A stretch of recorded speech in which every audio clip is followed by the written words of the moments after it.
Did you ever get blamed for something you didn't do, just because you were easy to blame? When I think back to my graduation party, I can still feel the exact moment the air shifted, the way all the energy in the room tilted away from me in an instant and landed squarely on my sister. Because 1 second people were clapping for me and telling me how proud they were that I had finally earned my master's degree after years of late nights, debt, and the kind of grind you can't explain to someone who's never had to work 3 part-time jobs while studying. And the next second, Rachel, with that self-satisfied smirk I've known since we were kids, was standing up with a wine glass in her hand, tapping it for attention like she was the guest of honor, and announcing to the entire room, to me, I just got engaged, in a tone that made it clear she was expecting cheers, hugs, and every camera in the place pointed at her. The sad part is, she got exactly what she wanted, because my family, bless them, has always had this bizarre reflex where anything Rachel does is treated as monumental and deserving of celebration, no matter the timing or the situation. I sat there at my own table, with my diploma propped up against the centerpiece because Mom thought it would be cute, and I watched as the crowd, my friends, my professors, relatives who hadn't seen me in years, swarmed around her like she had just announced she was pregnant with the second coming of Christ. People were asking to see the ring, squealing over the proposal story, which she, of course, launched into in full detail, not caring in the slightest that the cake with my name on it was sitting untouched in the corner, while she described how her boyfriend got down on one knee in the middle of some overpriced restaurant.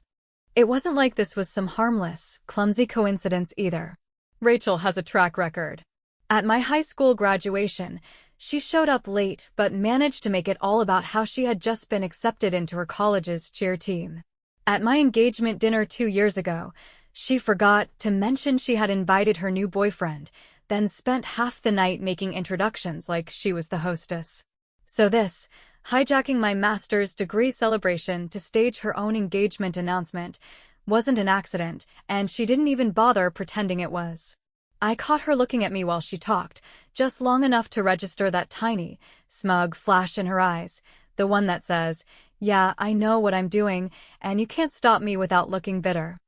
I kept my face neutral because I've learned over time that showing her she's gotten under my skin is exactly what she wants. My fiancé, Daniel, who was sitting beside me, shifted in his seat like he was about to say something, but I touched his arm under the table, not to calm him down, but to signal that I had already made my choice. If I caused a scene, Rachel would win twice, once by stealing the spotlight and again by making me look petty in front of people who would later say, oh, she just couldn't handle sharing the attention. Instead, I smiled when people looked my way, accepted the awkward, well, congratulations to both of you remarks, and quietly filed away every detail I was seeing and hearing, because I knew something she didn't. I had far more patience than she did. And when I struck back, it wouldn't be in the form of some loud, messy argument, it would be in a way she couldn't ignore, and she wouldn't be able to recover from it without dismantling her own perfect little narrative. The rest of the night was a blur of her laughing too loudly, showing the ring to people I had been meaning to talk to about my career plans, and leaning into every photo like she was the reason we had gathered. My parents, naturally, were so thrilled for both their girls and kept making half-jokes about how exciting it was to have 2 major life events in the family at once. Like this was a joint party instead of my one shot at celebrating a milestone I'd fought for without their financial help. I didn't bother correcting them. Daniel caught my eye more than once, probably trying to read whether I was genuinely okay or just pretending, but I gave him that same small, controlled smile each time, the one that says, "Trust me, I'm fine." Even though in my head I was already taking stock of the pieces on the board. Because here's the thing Rachel never learned. You don't have to shout to win. You don't have to confront someone in the moment to make your move. Sometimes, the most devastating blows come from silence, from letting the other person think they've walked away unchallenged while you quietly, methodically set up the fall. That night, as she clinked glasses with the last guests lingering in the living room and Mom beamed over the beautiful coincidence of my graduation and her engagement, I decided I wasn't going to let this one go. She thought she had just grabbed the narrative and made it hers, but what she didn't know is that she had just given me the perfect opening, because I already knew exactly which pressure point in her carefully constructed life I could push, and when I did, the timing would be so precise, so surgical, that everyone would think her collapse was her own doing. And in a way, it would be. That night, as we were leaving, she hugged me like nothing had happened, with that fake warmth she uses when she thinks she's gotten away with something, and I hugged her back, matching her tone, matching her smile, and letting her walk away completely unaware that the game had only just started. The morning after the party, I woke up with that tight feeling behind my eyes that you get when you held your face in one expression for too long, the polite smile that says you're fine while your jaw aches from clenching. And before the coffee even finished, I decided I was not going to waste the day replaying Rachel's toast in my head or rewriting what I should have said, because I already knew the only move that mattered was to make her believe I didn't care, that I was genuinely happy for her, that I was the stable one who could share a spotlight without needing to pull the plug on someone else's lamp. And once she settled into that comfortable story about me, she would let her guard down and talk, and when Rachel talks, she reveals things she never meant to reveal, which is useful if you know how to look at statements like puzzle pieces instead of compliments you are supposed to swallow. So I texted her a cheerful congratulations with a line about being excited to hear her plans, and within 10 minutes she was calling me, already breathless, already launching into her list like she had practiced it. The venue she wanted because it photographed well, the photographer who did her friend's engagement session and totally gets my vibe, the month she was aiming for because it sounded romantic, and the guest list that was definitely larger than their budget, but we'll figure that out because you only do this once, which made me swallow a comment I wanted to make, and I asked questions that made me sound supportive while giving me the information I needed, like whether she had actually booked the venue or if she was waiting on a sign. And she laughed in that dismissive way and said a hold was as good as a booking, and she would drop the deposit after the weekend, which to me sounded like, I have not locked anything down, but I want you to treat it like I have. While she talked, Daniel sat across from me, eyebrows raised, listening without hearing the specifics, because he knows me well enough to recognize when I'm sorting details into mental folders, and when I got off the phone he said something like, "You handled that with grace I don't possess," and I told him I didn't need grace, I needed patience, because what Rachel counts on is instant reaction, and what she cannot manage is delayed consequence, especially when it arrives dressed as logistics. Because she can fight a fight, but she cannot argue with a calendar, a contract, or a policy that does not care about her volume.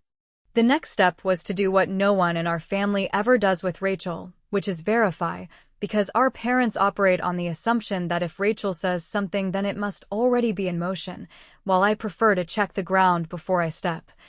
And since she had named the venue twice and dropped the manager's first name like they were close, I looked up the number and called, and in a calm voice asked whether they had a hold for my sister's name for the date she mentioned, and the woman on the line, who sounded like the kind of person who has seen every wedding disaster under the sun, said she did not see a hold in the system and asked if perhaps the inquiry was submitted through their website and not yet processed.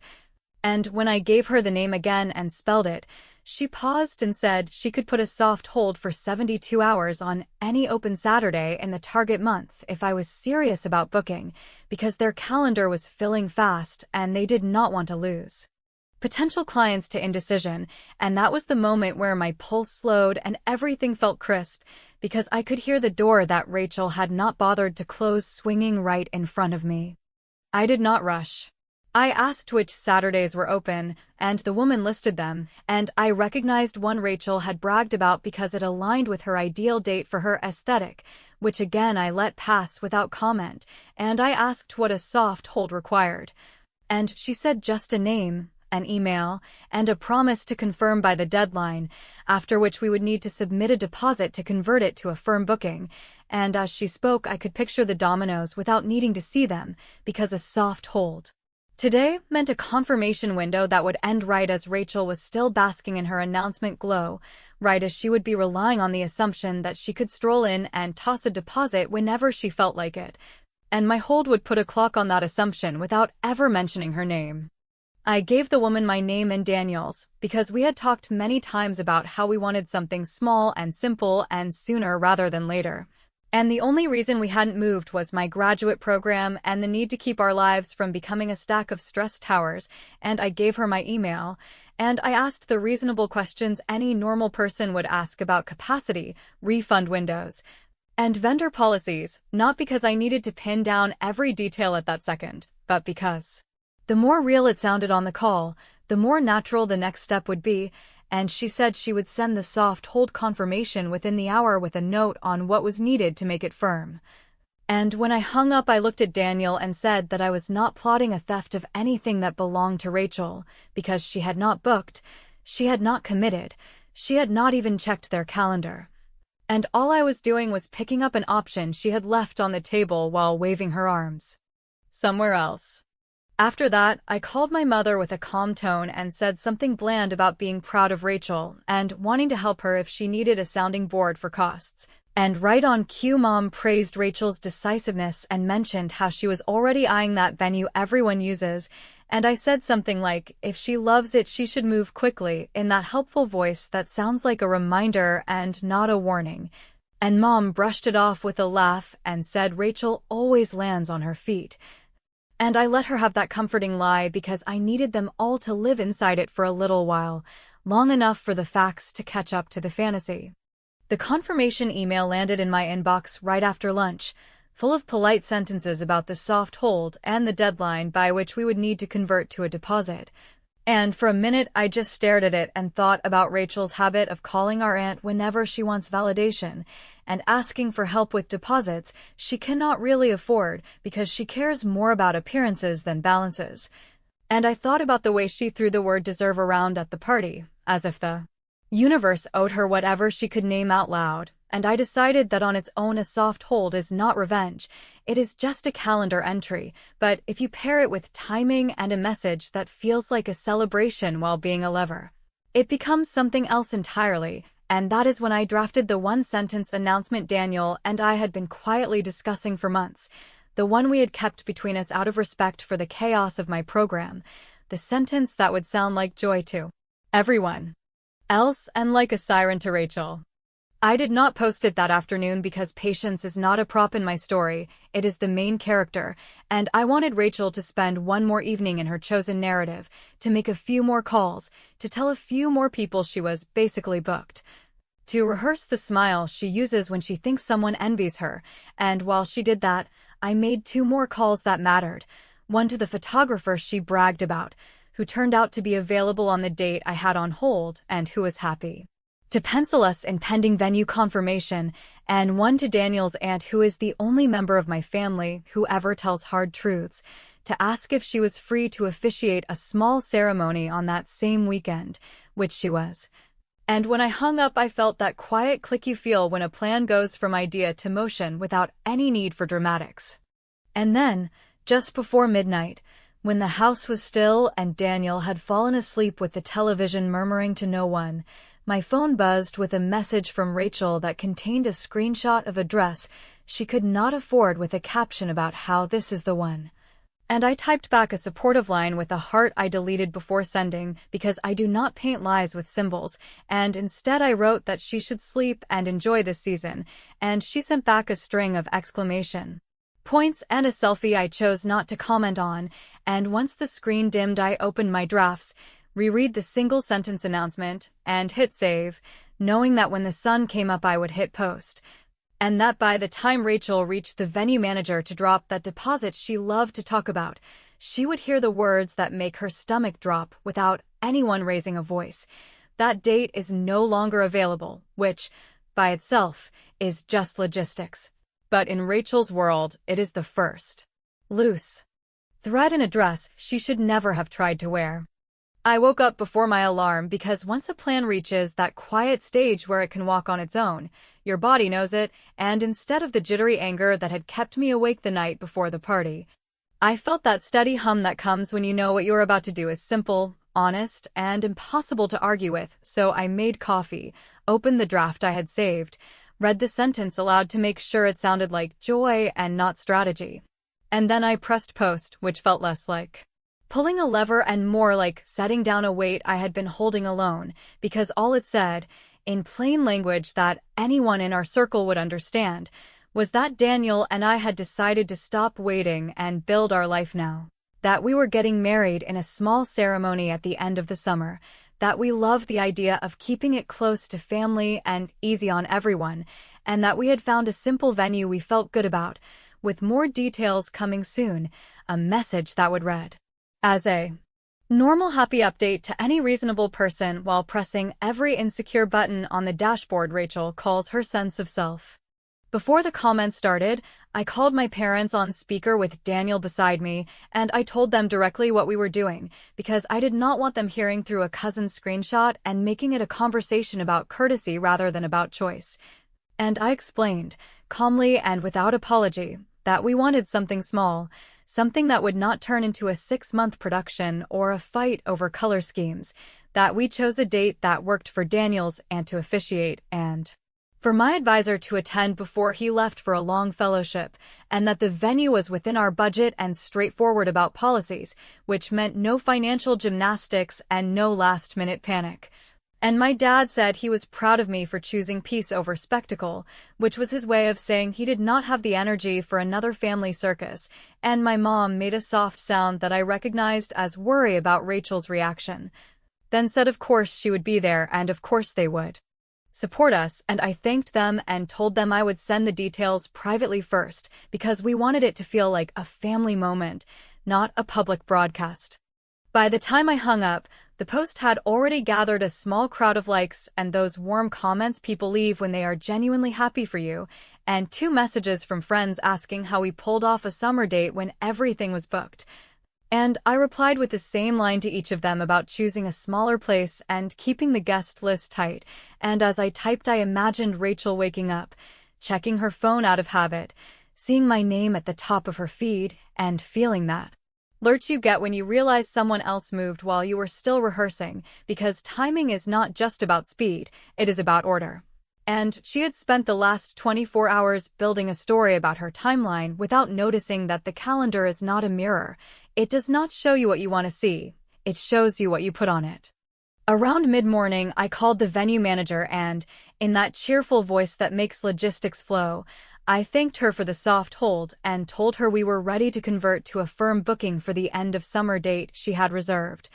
And she walked me through the deposit and the simple contract and the list of preferred vendors, and I signed, paid, and received the confirmation in my inbox with a small rush of relief that had nothing to do with Rachel and everything to do with choosing a lane and staying in it. And when I refreshed the page and saw the status switch from hold to booked, I felt the second click of the day, the sound of a door locking without anyone pounding on it. My phone started buzzing not long after, first with a text from Rachel that pretended to be breezy while carrying that sharp edge she cannot hide, asking what this was about and whether we could at least coordinate so we were not stepping on each other's toes.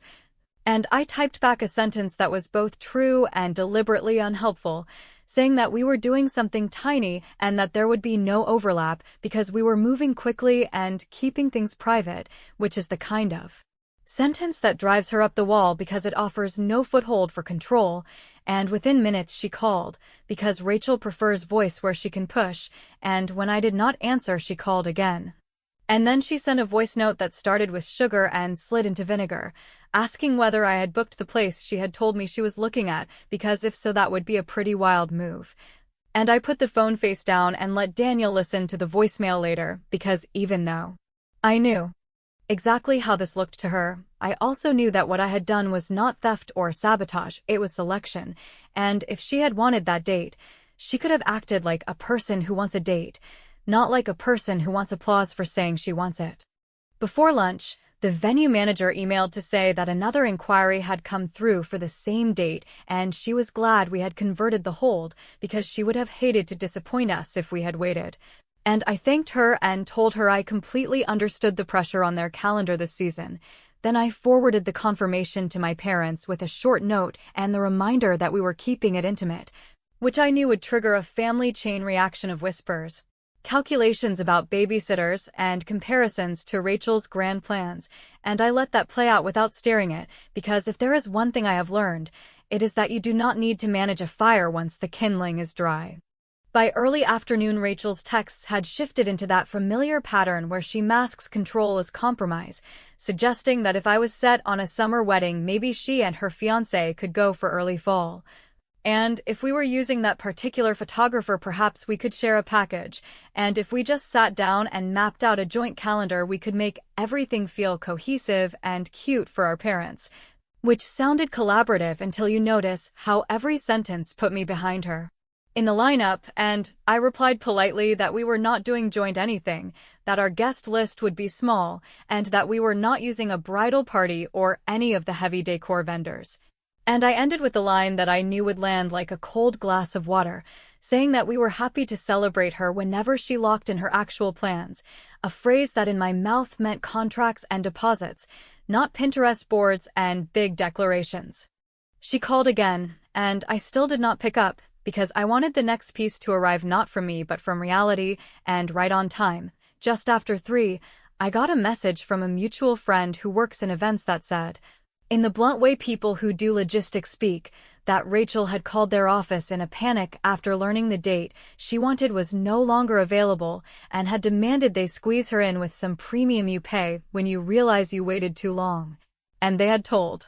her there was no such premium, there was just a calendar, and that she had hung up in a huff and told her fiancé they would find something better anyway, a sentence that never leads anywhere good because it is about pride, not planning. I kept my hands off the wheel and let the day do the work, and when Daniel asked how far I intended to take this, I told him the truth, that the booking was the first move and the announcement was the second. That I planned to keep us in our lane and let Rachel's timeline collapse under its own weight if that is what it wanted to do, and that if she insisted on turning this into a contest, I had one more piece of information I had been sitting on for months. A piece that had nothing to do with venues or dresses, a piece that would not require me to raise my voice or accuse her of anything, and as I said it I felt that quiet calm again because I do not bluff and I do not threaten, I simply act when the moment is right. Late that evening, after ignoring 2 more calls and a paragraph-long text accusing me of trying to outshine her, I watched a notification pop up from an unknown number with a voicemail icon, the first ripple from a different direction, and when I listened, I heard the measured voice of a man who introduced himself as working with her fiancé on a project that had a strict non-disclosure policy, a man who said he had received an email from Rachel asking for details she was not authorized to have, and that he was trying to confirm whether her fiancé understood the risk of sharing internal timelines, and I sat very still, because this was the thread I had never touched and yet it had started to move, and I realized, as the message ended with a request for a call back, that the next day was going to bring a different kind of conversation, one I had been prepared to trigger myself if I needed to, and that my only real decision now was whether to let it unfold on its own or to give it the slightest nudge so that the truth would arrive where it needed to be seen, which, for Rachel, is always in the mirror. When I played the voicemail again the next morning, not because I needed to hear it a second time, but because I wanted to make sure I understood his tone and what he was not saying out loud, I realized that the man was not random and he was not fishing. He was the kind of person whose job goes sideways when a boundary gets crossed and who would rather tidy the mess now than write a report later, which meant there was already a whiff of something in the air, and since I have learned that the smallest nudge can do more than a speech, I called him back from my car, parked outside a grocery store so I would not pace the kitchen like a cartoon. And I introduced myself plainly as Rachel's sister and explained that he must have dialed me by mistake because she sometimes uses my number when she is calling from a borrowed phone. And before he could slide into corporate caution, I added that I did not want details, and I did not need to be involved, but I felt obligated to say that Rachel had sent me a screenshot a few days earlier with a little flex about how she already knew the drop weekend for a project her fiancé was attached to and that she was timing her engagement party photos around it for maximum reach, and the screenshot, which I had saved because Rachel leaves evidence everywhere, clearly showed an internal calendar invite with a code name and a meeting title that was not meant for anyone outside the team, and I told him that as a family member I had no interest in whatever that project was. I just wanted to make sure he had the heads up in case someone needed to tighten the lid before a leak turned into a fire. He was professional in that efficient way people use when they have switched from casual curiosity to incident response, thanked me without committing to anything, and asked if I could forward exactly what I had without edits so their security people could verify it against their systems, and I said I would send the one screenshot with names cropped but the invite code visible, because I am not reckless and I do not play games with other people's jobs, and he agreed that was sufficient, so I emailed it from a clean thread with a simple line that made me sound like the boring adult in the room, something about a well-meaning but overexcited family member posting things she should not and a desire to remove any risk before a formal launch.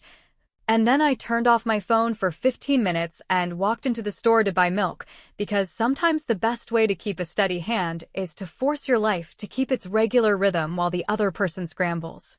By the time I got back to the car, there was a reply asking for a quick call, and when I picked up they kept it short, no fishing for gossip, just a clear confirmation that the calendar invite was theirs and that they appreciated the heads up, along with a polite request that I not discuss the details with anyone else, which I assured them I had no intention of doing. And when I hung up I sat there a minute and thought about how Rachel would frame this if she ever learned about my call, how she would say I sabotaged her or went after her relationship, when the truth was that I did not accuse her of anything at all. I simply took the screenshot she waved around like a trophy and put it back in the room where it belonged, which is exactly the kind of move she cannot fight because the only counter is honesty, and she has never met a mirror she did not angle away from herself. I did not need to wait long for the ripples, because just after lunch my phone lit up with a string of texts that had that staccato rhythm Rachel uses when she is typing faster than she can think, accusing me of being chilly about her engagement and asking why I had to post about my ceremony so soon, and then pivoting into a claim that Evan, her fiancé, was acting weird and would not answer her questions about work stuff that she had every right to know now that they were building a life, which I ignored because you do not argue with a person whose entire position is that curiosity equals entitlement. And instead I sent her a single calm line about being happy to help with vendor questions if she decided to book anything concrete this week, and that sentence must have landed like gravel because she did not reply with words. She replied with a photo of a dress, and then a screenshot of a balance on a credit card with a caption about how this is what support looks like, a dig at me and at Evan in one shot, and I put the phone down because the next part was not for me to handle. At 3 I got a call from our mother, and I let it ring twice to breathe, because I knew exactly how this conversation would begin, and I needed to hear it without snapping, and sure enough she went straight into the tone she reserves for family peacekeeping, asking if there was any way I could move our ceremony by a few weeks to make space for Rachel's big moment, which would mean seating my venue, my date, and the small calm plan Daniel and I had cobbled together through years of patience and financial discipline, and I told her as gently as I could that this was not a flexible thing, that we had picked a date that worked for people we loved and for our budget, and that changing it would cost us real money we did not have to throw away.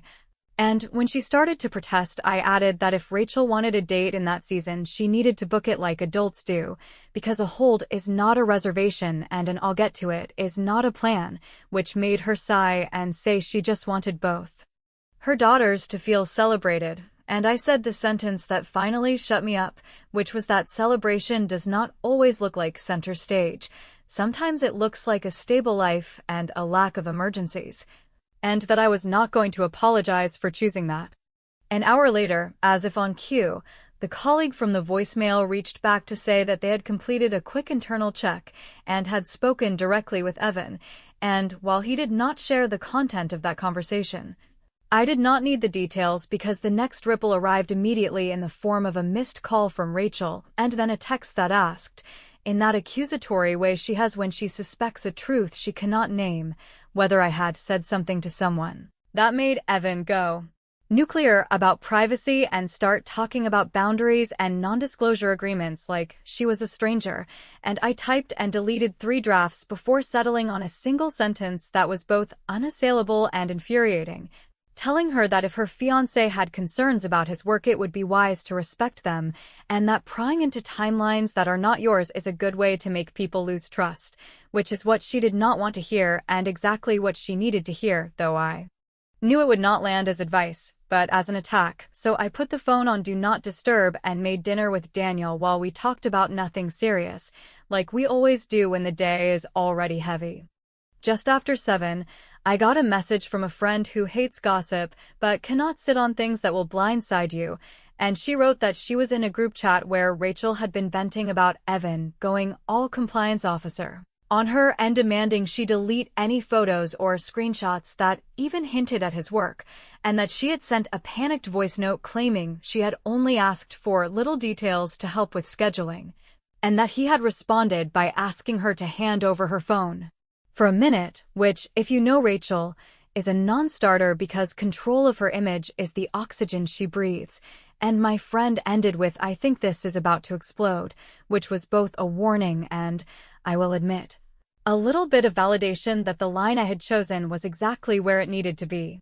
By 9, the messages shifted from frantic to ominous because Rachel wrote that Evan had stepped out to get air after asking whether she had ever posted or shared anything about his projects beyond what was already public, and that he had asked her to explain a cropped screenshot she had texted to a friend that somehow found its way to a cousin who had sent it to someone else, and while she swore she had kept it contained, I knew the math. 1 screenshot plus 1 ego equals an audience you cannot control, and when you tack on a workplace with real rules you get consequences, not because anyone hates you, but because systems are not swayed by your feelings. I did not reply. I let the silence speak. I cleaned up the kitchen, folded the dish towels, and asked Daniel if he wanted to watch a dumb show, and we did, because I am not going to let my life bend around Rachel's cycles anymore. And about halfway through the episode my phone vibrated on the counter with a single line from the same mutual friend in events who had tipped me earlier, and it read like an accidental push alert. He just called my partner to cancel their inquiry. Said there will be no engagement party, which I read twice. Not because I doubted it, but because the simplicity of it took the air out of the room, and I stood there thinking about how Rachel would spin this, and who she would blame, and how quickly she would reach for the story that I had wrecked her plans, when all I had done was let gravity do its job after removing the fake scaffolding she had built from borrowed information and assumed priority. I do not cheer for other people's pain, and I would be lying if I said there was no pang in my chest when I pictured her face at the moment she realized the timeline she had curated like a mood board was not going to happen as she envisioned. But I also will not pretend I felt guilty, because the line between wanting something and earning it is not blurry, and every step she took to make my graduation day about her and to turn her engagement into a brand opportunity instead of a commitment was a choice, and every choice comes back around eventually when real life asks for receipts. Near midnight, when the house was quiet and Daniel had fallen asleep with his arm across his eyes like he does when he is worried for me but trying not to project it, my phone lit the room with a call from Rachel that I did not answer, then another. And then the voicemail icon appeared with that little red badge that feels like a flare, and I stared at it for a long moment because I knew what was inside. Not the exact words, but the temperature and the blame, and I let it sit there, warming the edge of the night, and I decided that in the morning I would listen once and only once, and then I would decide whether to keep it or let it go, because the plan I laid out was never about humiliating her in public. It was about reclaiming my own dignity and showing her, quietly and firmly, that I would not be moved out of my life again just because she felt like making an entrance. And as I put the phone face down I realized that the next sound I heard would tell me everything I needed to know. About how far she was willing to go, and whether she would hear herself when the playback ended or just keep screaming into the echo. The voicemail started mid-breath the way her anger always does, not with a greeting or a point, but with a rush of sound that said I was going to listen whether I liked it or not. And before she even got to a sentence I could understand, I knew from the pitch that she had already blamed me, Evan, my mother, and the calendar for the same thing, which is that events do not bend just because she wants them to, so I put the phone on the counter, pressed play, and let her pour it out while I stood there with my coffee cooling and my hand flat on the table, and I told myself the same rule I had promised the night before, that I would listen once and only once, and then I would decide what to do. Because letting her noise live rent-free in my head is how I used to lose whole days for nothing. She started with the accusation that I had stolen her date and her venue, which was false in the way her claims always are, because a fantasy cannot be stolen, and then she veered into how I had called his work to destroy her engagement, which was not only untrue but showed me exactly which breadcrumb had reached her and from whom, and then she moved into a string of lines about family loyalty and sisterhood that would have tugged at me 5 years ago, back when I thought accommodating her was a synonym for love, and then the message cracked open and revealed the part that actually mattered. The part where she admitted that Evan had confronted her about the screenshot and that she had yelled about how everyone shares that stuff, and that his job could not be more important than her plans, and that when he asked her to name one time I had undercut her in public, she could not come up with an example, so she just screamed that he was choosing me over her, and then the sound clipped out like the microphone could not hold what she was throwing at it, and the line went quiet except for her breathing. And when the recording ended, I stood there in the kitchen in that late morning brightness that makes everything look too honest, and I realized that the choice I had to make was not whether to retaliate, because the retaliation had already happened and it was called cause and effect. The choice was whether to let the story bend back toward me like it always does or to end it cleanly and leave the lesson where it belonged.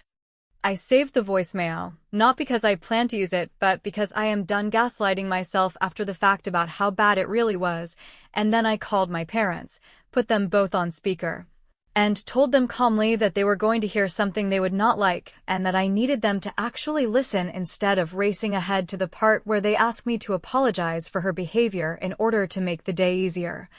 And then I played the first minute and a half, the part where she accused me of calling his company and bragged about the internal calendar she had been passing around, and then I stopped it and said, with no heat in my voice, that this right here is why I will not be moving my ceremony, why I will not be taking on her bills, and why I will not let anyone attach my name to her ruined timeline, because I did not create it and I will not wear it. And there was a long silence where I could hear my mother's mouth moving and no words coming out. And then my father, who does not like confrontation but likes injustice even less, said that he had heard enough and that he was done pretending this was a misunderstanding, and that if Rachel tried to turn this into me sabotaging her, he would say what he knew to be true, which is that a person who treats boundaries like insults eventually finds themselves alone with their anger. I did not gloat. I did not keep the line open to make them sit in it. I just thanked them for listening and told them plainly that I was going to send one final message to Rachel and then step back. And that if they wanted a relationship with me that was built on respect, this was the cost of entry, not a grand gesture, just a consistent choice not to reward bad behavior with my time, my money, or my quiet. Then I typed the only message I intended to send her that day, which was short and factual in that long sentence way that leaves no air for misinterpretation. I told her I had received her messages, that I had saved them, that I would not engage with abuse, that I had never contacted her fiancé's company to complain about her or to accuse her of anything and had, in fact, done the opposite by keeping my mouth shut for months, while she waved other people's information around like decor, that my ceremony date was booked and paid for and would not move, and that going forward any conversations about weddings, money, or vendors would be handled through email with both parents copied, so there would be no more convenient edits to what was said. And then I hit send, muted the thread, and slid my phone across the table to Daniel without comment, because the best part of getting older is learning that you do not have to narrate your boundaries to prove you have them. Around noon, Evan texted me from a number I did not recognize with a message that deserved an answer, because he did not come at me with blame or defensiveness. He wrote that he had ended the engagement that morning after a conversation with his legal team about the screenshot and a longer conversation with himself about trust, that he was not interested in assigning me a role in their breakup that I did not hold, that he wanted to correct a rumor already starting to make the rounds that I had called his boss to report her, and that he was prepared to say out loud to anyone who asked that he had made his decision based on what he saw and heard from Rachel alone. And I replied that I appreciated his clarity and that I wished him a saner season ahead, which is the kind of line I would have resented years ago for being too grown up and too restrained, and which now felt like oxygen. In the early afternoon, my mother tried one more time to turn the family group chat into a peace circle, the kind where you skate past the facts and land on something soft about sisters being forever, and I let the messages stack up without answering. Because the thing about groups is that they amplify whichever voice refuses to stop talking, and I was not going to feed that loop. And then, when my father finally typed that he loved us both but would not be attending any event built on manipulation and blame, the chat went quiet in a way I had never seen before, which told me that the person who usually sets the temperature was suddenly unsure of the thermostat, and I took that as my cue to step out of the kitchen, put on shoes, and run 2 errands that had been sitting on my list all week, because my life is not supposed to freeze every time she throws a fit. By early evening, the last piece of the plan slid into place, not with fireworks, but with the ordinary relief of a calendar reminder popping up to confirm the final payment on our venue, which I authorized while sitting in my parked car outside the dry cleaner. And then I emailed the manager a note that we were excited, that our guest count was solid, and that we would not need any add-ons or late changes, because the tone of your messages becomes the shape of your event, and I want a life where the logistics are calm even when people are not. That night, as if she had waited to make sure she was the last word, Rachel sent one more voicemail, shorter and hoarser and somehow more raw than the first, where she demanded to know whether I had done this to teach her a lesson, and there it was. The line that made the entire plan click into place, because I had never positioned myself as her teacher, and I was not going to start now, and I realized that what I wanted from the end of this was not a confession or a shared cry or a replay of old grievances. I wanted the quiet that comes when you stop fixing someone else's mess and stop letting them frame your choices as attacks, and the only way to get that quiet is to choose it and defend it without show. So I did the thing I had been aiming at from the second she tapped her glass at my party and tried to turn my degree into a backdrop, which was to end the story on my terms. I forwarded the first minute of the earlier voicemail to my parents with a single line that read, "This is why I am stepping back for a while. Please direct any wedding questions to Daniel or to me by email." I saved every message in a folder labeled with the month and nothing else, so I would not be tempted to reopen it. Like a wound, I blocked her number for 72 hours so that I could think, eat, sleep, and not jump every time my phone lit up, and then I sat next to Daniel on the couch and talked about seating, vows, and the stupid little things you only care about when you have space to care, like which song feels like us and which friend should stand up and say the legal words. On the day of our ceremony, which arrived the way good days do, clean and unhurried because the work was done early and the rest is just showing up, my parents came early and hugged Daniel like they meant it.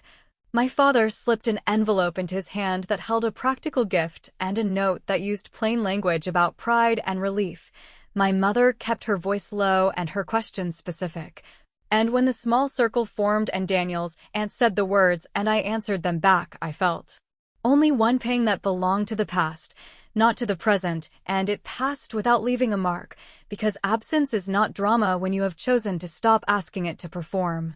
After we signed the license and ate a good meal and laughed in a way that did not require anyone to perform for attention, I checked my phone once out of habit and saw a final voicemail notification that I did not need to open to understand.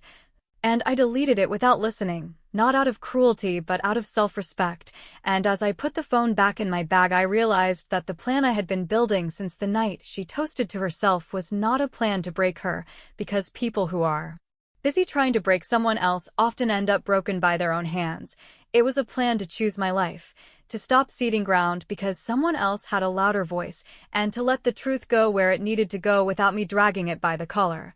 And the beautiful, unshowy reality is that it worked. Her timeline fell apart because it was built on air and borrowed access. Mine held because it was built on choices that could stand on their own. And if there is a final move in all of this, it is Just this one. Boring to anyone who loves chaos and thrilling to anyone who has ever been drowned out at their own party. That I won by refusing to play her game, and that I walked away without needing to explain to her how I did it, because she heard it already. Loud enough to fill a voicemail, and for once, she was the only audience.